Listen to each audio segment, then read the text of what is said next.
Mais uma vez estou aqui, dessa vez para trazer um tema chamado Na Hora da Crise. Tudo que eu preparei hoje à noite foi baseado no livro Religião dos Espíritos, do Emmanuel, né? Psicografia de Chico Xavier. E é praticamente todo o capítulo que a gente vai trazer hoje à noite. É claro, existem alguns acréscimos de outros autores espíritas, mas é basicamente as palavras de Emmanuel, tá? Como a gente viu no texto inicial, naquela mensagem inicial, paciência antes da crise. Normalmente, nós somos afetados por a nossa vida tumultuada, a vida tumultuada que nós temos hoje em dia, né? Toda essa vida acelerada que nós temos nos leva muitas vezes a conflitos internos, nos levam muitas vezes a desenvolver quadros depressivos, quadros até psicóticos. Toda essa informação externa não tem feito muito bem para a gente, né?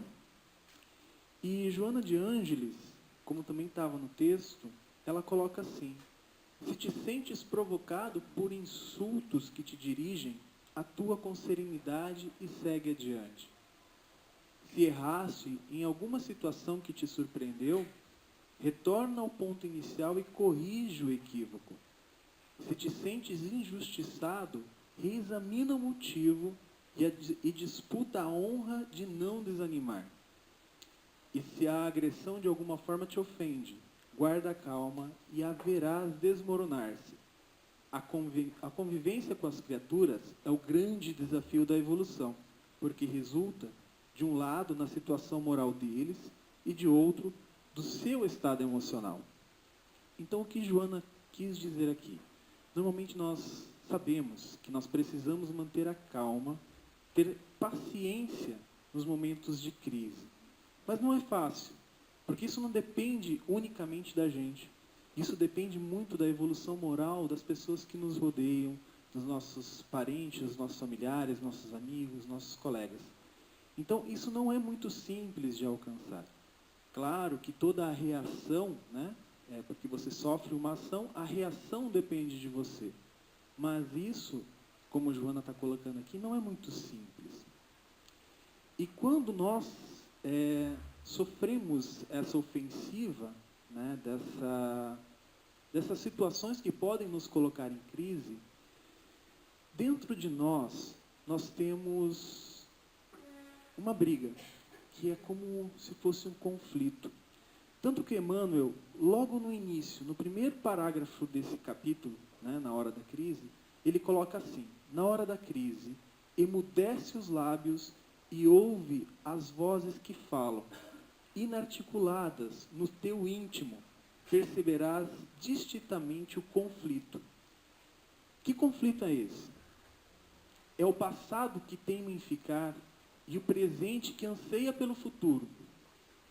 É o cárcere e a libertação. É a sombra e a luz. A dívida e a esperança. É o que foi e o que há de ser.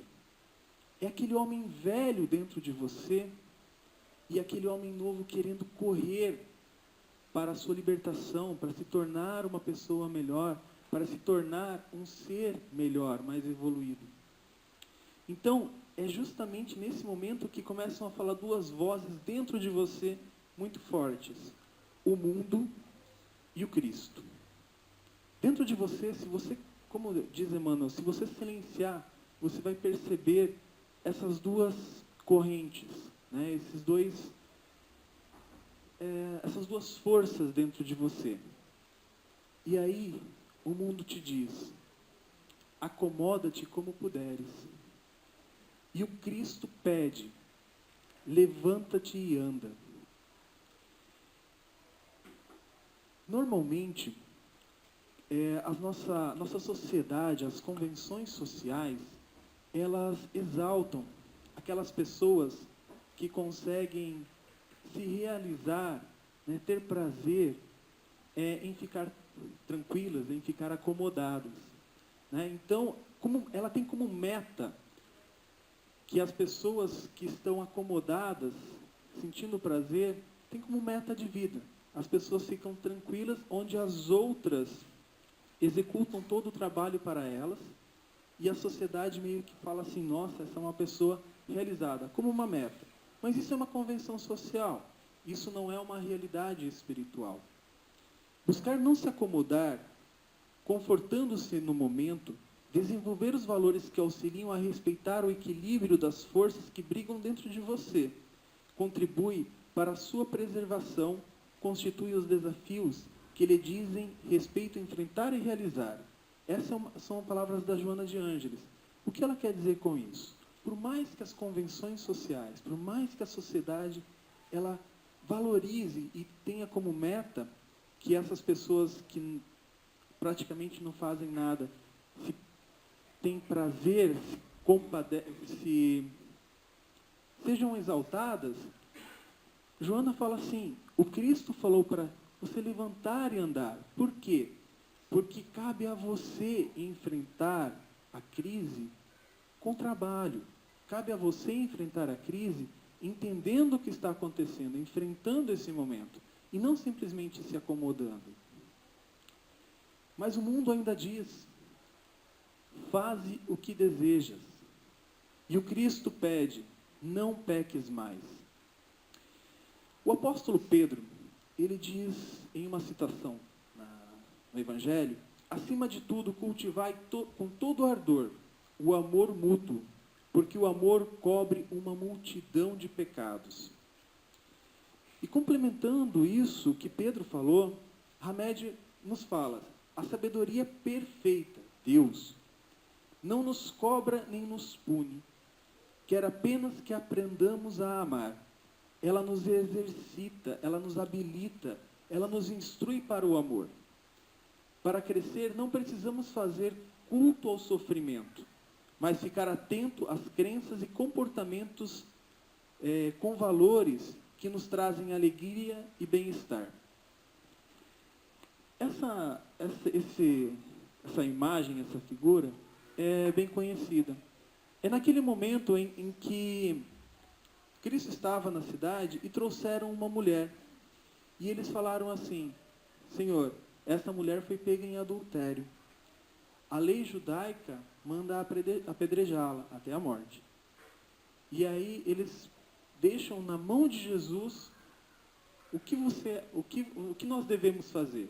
Se a lei está falando para que a gente apedreje essa mulher até a morte. Então eles deixam na mão de Jesus essa decisão. E Jesus, como Espírito de luz, ele simplesmente fala, aquele que não tiver pecado, que atire a primeira pedra. Aquele que não tiver errado nessa vida, atire a primeira pedra. Todos eles tiveram que baixar as pedras e sair daquele local, sem jogar uma pedra na mulher. Após isso, Jesus conversa com ela e fala, não peques mais, vá e não peques mais. O que ele está querendo dizer com isso? As nossas escolhas até aqui foi exatamente aquilo que nós desejamos, exatamente aquilo que nós queríamos dentro de nós, aquela parte do mundo que quer dentro de nós. Fizemos o que nós desejamos. Mas Cristo nos pede, não peques mais, não siga mais por esse caminho. Siga por um caminho em que vai te trazer alegria, vai te trazer felicidade, que vai te trazer bem-estar. Porque o outro caminho, o caminho que tu estava seguindo, é o caminho da infelicidade e do desgosto. Então é isso que Jesus, ele nos pede dentro de nós no momento de conflito. E ainda diz o mundo, destrói os opositores. Pede o Cristo, ama a teus inimigos. Os conflitos e os opositores dentro de nós são reflexos do nosso comportamento íntimo. Em nossa consciência travamos verdadeira batalha, onde ainda estamos presos nas amarras do nosso orgulho e do nosso egoísmo. No mesmo ambiente, nós ainda guardamos as essências de sentimentos bons. O que isso quer dizer? Em muitas empresas, nós vemos colegas em verdadeiras batalhas. Nós vemos esses colegas como verdadeiros opositores ou inimigos. Para que nós possamos crescer, nós temos que derrotá-los, nós temos que vencê-los, nós temos que travar essa batalha e praticamente destruí-los. Nós vemos dessa maneira. Eu trabalhei em algumas empresas e eu vi as pessoas se comportarem dessa maneira, e eu também me comportava. Mas, quando a gente lembra que Cristo pede para que nós amemos os nossos inimigos, é justamente para que nós deixemos para trás essa guerra que há dentro de nós, do nosso orgulho e do nosso egoísmo, que são amarras que nos prendem onde nós estamos, para que nós estejamos libertos disso. Para que no momento da crise, nós não tenhamos que lutar contra essas amarras novamente. É nesse momento em que o Cristo nos pede para amar os nossos inimigos, é que nós temos que deixar essas amarras do orgulho e do egoísmo. E o mundo ainda diz, renega os que te incomodem. E o Cristo pede, ao que te rogue 1000 passos, caminha com ele 2000. Tem uma passagem em Mateus que ele fala o seguinte: deixai-os, são cegos conduzindo os cegos. Ora, se um cego conduz outro cego, ambos acabarão caindo em um buraco. São palavras fortes para um apóstolo. Mas a gente percebe a alegoria que ele quer dizer nessas palavras. Ele não está falando isso para que 2 cegos sofram, ou nada desse tipo. A gente percebe que ele está querendo falar de uma coisa muito mais profunda. Os cegos, nessa passagem, seriam aquelas pessoas que não conseguem enxergar, que não conseguem lidar com as situações da alma, com as situações do espírito, com as situações de dentro de si. E quando essa pessoa não consegue lidar e começa a conduzir outros ao redor, é como se fossem 2 cegos, um conduzindo o outro, estão fadados a encontrar um buraco pelo caminho, tropeçarem e caírem. Isso vai causar uma dor, isso vai causar um incômodo para essas pessoas. E Mateus nos fala nesse momento que deixa essas pessoas, elas não estão prontas para receberem essa ajuda, porque eles estão cegos e não querem enxergar. Hamed, ele nos fala o seguinte sobre essa questão de ajudar, de auxílio. A única forma que temos para auxiliar alguém de modo efetivo e apropriado é mantermos equilíbrio no ato da ajuda, ou seja, uma estabilidade mental, emocional e espiritual. Como assim? Auxiliar não é só ir lá e falar assim, olha, eu vim aqui te ajudar e colocar a mão na massa? Não. Hamed nos fala que a gente precisa de um equilíbrio mental, emocional e espiritual. Por quê? Porque a cegueira íntima, aquela cegueira que está em nós, não nos permite ver com clareza os limites da verdadeira ajuda. Muitas vezes invadimos a individualidade alheia, impedindo que as criaturas façam suas próprias escolhas, esquecidos de que a decisão delas, diante das dificuldades, é proporcional ao seu grau de compreensão. Quantas vezes nós não vamos auxiliar alguém, dar uma dica a alguém, um conforto a alguém, e nós falamos assim, não, você está fazendo tudo errado, eu faria dessa maneira. Quantas vezes nós simplesmente ignoramos o fato da outra personalidade, da individualidade da outra pessoa, e nos colocamos. Muitas vezes, se nós pudéssemos, e muitas vezes na família a gente faz isso, a gente fala, senta aqui que eu vou lá resolver. Cristo não falou para a gente, aos que te roguem 1000 passos, caminha com ele 2000. Ele não falou, caminhe por ele. Ele não falou isso, ele não falou para que a gente deixasse essa pessoa parada e, eu vou caminhar os 2000 passos, vou pegar o que você precisa e vou trazer para você. É justamente o contrário. Não é essa a verdadeira ajuda. Nas práticas do bem comum, o mais importante não é curar, e sim ensinar o doente a conviver com a enfermidade até a sua autocura. Nos seus problemas pessoais, na sua intimidade, nós temos algumas manifestações dessas enfermidades, dessas doenças. Essas manifestações, é ali que Jesus pediu para que nós auxiliássemos. Mas muitas vezes, nós queremos dar um paliativo para aquela manifestação do problema, né, que essa pessoa está passando, mas ela não consegue atingir a origem dela. Curar é muito bom. E claro, no momento vai passar a dor, vai aliviar. Mas aquela enfermidade que está lá dentro dela, lá enraizada na sua personalidade, não foi tratada. E é por isso que Jesus fala assim, para que caminhemos com Ele, para que nós estejamos ao lado dEle, para que Ele consiga desenvolver, através do nosso auxílio,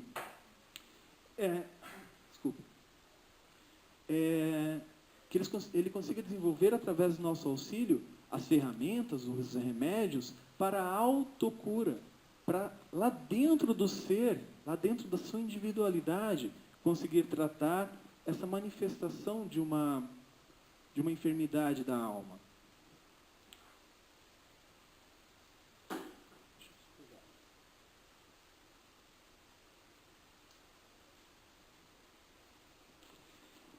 Diz o mundo: apega-te à posse e pede o Cristo. Ao que te rogue a túnica, cede também a capa. No livro Sendas Luminosas, da Joana de Ângeles, né, o médium Divaldo Franco, ela estava contando sobre que ela acha estranho algumas pessoas, alguns de nós, que nós ficamos chocados quando uma pessoa que pratica muito bem, sabe aqueles heróis que praticam bem, Madre Teresa, Nelson Mandela, esses ícones que nós temos como grandes arautos do bem, ela falou que ela acha estranho quando nós ficamos chocados que eles sofram qualquer tipo de agressividade, que eles passem por problemas, que eles passem por dificuldades. Muitas vezes nós ficamos chocados. Nelson Mandela ficou preso 27 anos por querer a liberdade, a igualdade entre o povo dele, o povo da África. Então, nós ficamos chocados com isso. E ela falou assim, poxa, isso fica até estranho. Por quê? Porque nós acreditamos que essas pessoas, elas deveriam ser protegidas por uma aura, um campo de força, que impedisse todo o mal de chegar até elas. Isso não acontece. Muitas vezes, o presente que é dado a essas pessoas por praticar o bem, é justamente essa situação que eles se encontram. Quantas vezes Madre Teresa não foi ameaçada pelas tribos da região, dos doentes que ela cuidava? Então, assim, essas pessoas, elas não estão livres disso. Nenhum de nós está. Isso vai acontecer. O exemplo máximo disso é Jesus. Jesus praticou o bem e ele foi coroado com uma coroa de espinhos. Enquanto outros reis, imperadores, dirigentes, senadores, eles usavam uma coroa de ouro com pedras preciosas, né, carregada de muito valor. E Cristo, na sua simplicidade, né, no último momento, pediu para que perdoassem aqueles homens. Então, nós percebemos aqui a leveza dessa coroa de espinhos, dessa coroa de sofrimentos que ele passou. Enquanto essa coroa de ouro, essa coroa de pedras preciosas, essa coroa de grande riqueza, muitas vezes é carregada e muitas vezes tem que ser tirada da cabeça dos reis por causa do seu peso. A gente chama de peso de consciência, mas é justamente tudo que ele passou, tudo aquilo que ele fez para ter aquela coroa na cabeça e muitas vezes manter aquela coroa na cabeça. Muitas vezes, continuar fazendo as mesmas coisas, continuar articulando, continuar maltratando as pessoas. Isso muitas vezes acontece, enquanto a leveza da coroa de espinho de Cristo nos mostra que ao que te rogue a túnica, cede também a capa. Então tudo aquilo que você tem, como Jesus fez, como Jesus exemplificou na vida dele. E ainda o mundo diz, fere a quem te fere, e pede o Cristo, perdoa sempre. No caso do Nelson Mandela, ele ficou, como eu disse, 27 anos preso, justamente por buscar a liberdade, buscar a igualdade para o seu povo. Quando ele saiu da prisão, um repórter chegou e conversou com ele e perguntou se ele tinha raiva das pessoas que manteram ele no cárcere, se ele gostaria de se vingar. E Nelson Mandela respondeu, não, desculpa, eu vou pegar exatamente as palavras dele. Não, de forma alguma. Eu queria ultrapassar aqueles muros e ficar livre. Se a raiva permanecesse em mim, eu não estaria livre, mas sim escravizado por um sentimento mau, por esse sentimento de raiva. Ele não queria ficar escravizado por esse sentimento. Ele não queria alimentar esse sentimento de ódio e de vingança, porque ele não estaria livre. E é nesse contexto, né, dessa forma que pede o Cristo, perdoa sempre. Muitas vezes, nós temos uma visão errada do que é o perdão, né? E essa visão errada, às vezes, nos limita a perdoar. Quer ver um exemplo? Muitas vezes nós achamos que perdoar, né, perdoar uma outra pessoa, perdoar uma ofensa, é sinônimo de fraqueza. É sinônimo de que eu estou deixando que a outra pessoa faça o que ela quiser comigo, simplesmente porque eu perdoei. E é justamente isso que não é a prática do perdão. A prática do perdão não é ser conivente, é ser consciente do que está acontecendo à sua volta. Tá? E é nesse contexto onde o mundo diz para que a gente fere a quem te fere, para que a gente revide aquela ofensa que nós sofremos, onde o Cristo fala assim, perdoa, perdoa sempre.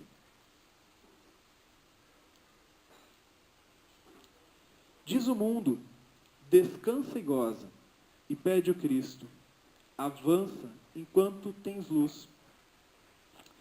Todos nós sabemos que nós estamos num planeta que tem mudado constantemente, né? Os cientistas ultimamente descobriram todas as transformações que a Terra passou até chegar aqui, até conseguir comportar a existência de vida complexa, nós, aqui na Terra. Ela foi uma rocha inabitada, uma rocha quente, e passou por todas as transformações até chegar nesse planeta cheio de vida, onde a vida está em todos os ambientes, em todos os cantos desse planeta. E, da mesma forma, nós também evoluímos moralmente. No Espiritismo, principalmente, nós vemos, né, nós entendemos o porquê dessa evolução, e nós estamos caminhando. O Espiritismo sempre nos traz que nós não podemos, nós não devemos estacionar. Né? Nós não devemos ficar parados. E enquanto o mundo está pedindo para que você, na hora da crise, no momento mais difícil, que você descanse, pare e simplesmente deixe acontecer, Cristo está falando, avança enquanto tens luz. Mesmo que você esteja passando por dificuldades, avança, aprende, porque é nesses momentos que ainda se tem luz. A Terra vai mudar, nós sabemos disso. E quando ela mudar, nós não vamos mais ter essa luz. Quando ela mudar, nós não vamos mais ter esse tipo de expiação e esse tipo de prova. Esse planeta vai mudar para um planeta de regeneração. E aqueles que aqui não se afinizarem, aqui não vão ficar. E eles vão para um local que muitas vezes a gente pode conhecer como com menos luz, um pouco mais escuro. Esse processo não para. Não podemos simplesmente descansar e gozar, pois o Mestre nos advertiu, vigiais, pois não sabeis nem o dia e nem a hora. Então Jesus já estava falando que nós não podemos descansar e gozar, nós precisamos avançar. E principalmente nos manter vigilantes nesse momento. Diz o mundo: censura como quiseres. E pede o Cristo: não condenes. Compreender. Essa é a palavra, o entendimento. Não julgar. Você não detém a função de juiz chamado à cura das chagas da sociedade. Não é o teu dever curar todas as chagas da sociedade. Não julgues o seu irmão no caminho, porque não existem dois problemas absolutamente iguais, e cada espírito possui um campo de manifestação particular. Antes de julgar, busca entender o próximo e compadece-te, para que a tua palavra seja uma luz de fraternidade no incentivo do bem. Jesus está falando justamente para que nós não censuremos o nosso irmão, para que nós busquemos não condená-lo, mas sim compreendê-lo. E que a nossa palavra, ela se transforme de alguma forma em um incentivo para aquele irmão progredir. É isso que Jesus está querendo dizer. E é nesse momento de crise que nós precisamos atender aos pedidos do Cristo. Mas ainda diz o mundo: não repares os meios para alcançar os fins. Pede o Cristo: serás medido pela medida que aplicares aos outros. Nós sabemos que não devemos julgar, nós sabemos que não devemos condenar, mas mesmo assim nós fazemos. Nós julgamos e condenamos.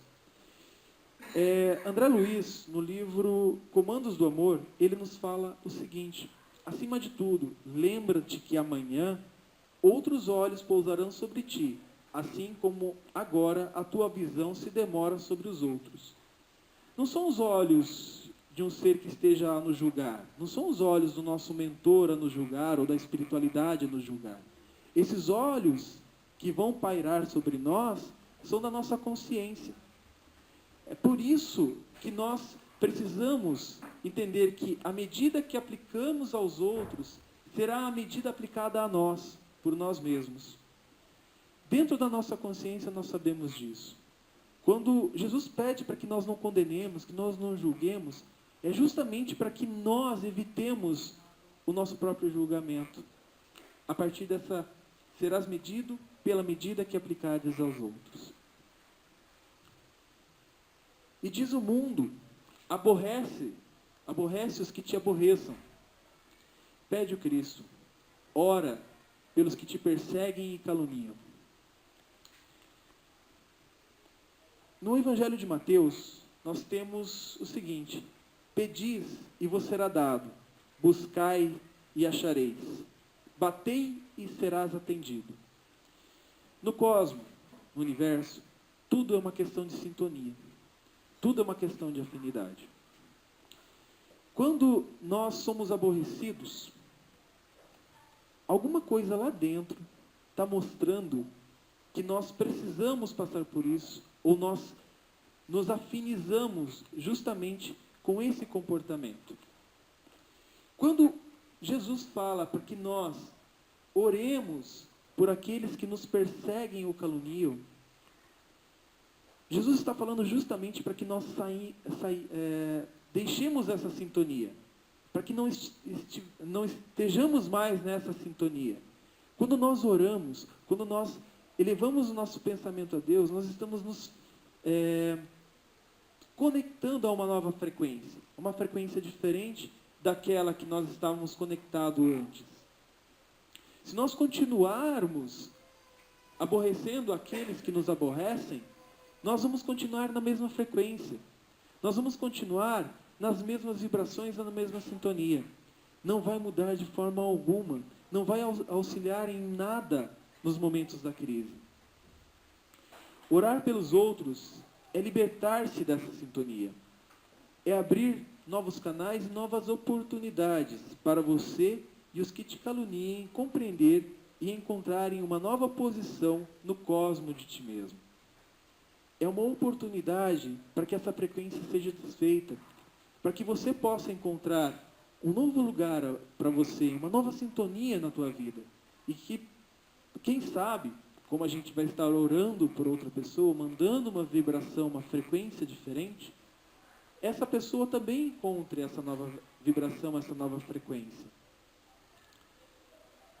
Diz o mundo: acumula ouro e poder para que te faças temido. Diz o Cristo: provavelmente nessa noite te pedirão a tua alma, e o que amontoaste, para quem será? Só carregamos conosco em nossas existências aquilo que somos e não o que possuímos. Ser temido, idolatrado, juntando bens materiais, nada impedirá que se percam com o tempo. Então, Jesus está mostrando nessa passagem, dizendo para a gente, que não importa tudo aquilo que nós conquistamos, não importa o quanto nós somos ditadores, não importa o quanto nós somos fortes, que eu falo forte em riqueza, em poder, em status, não importa isso.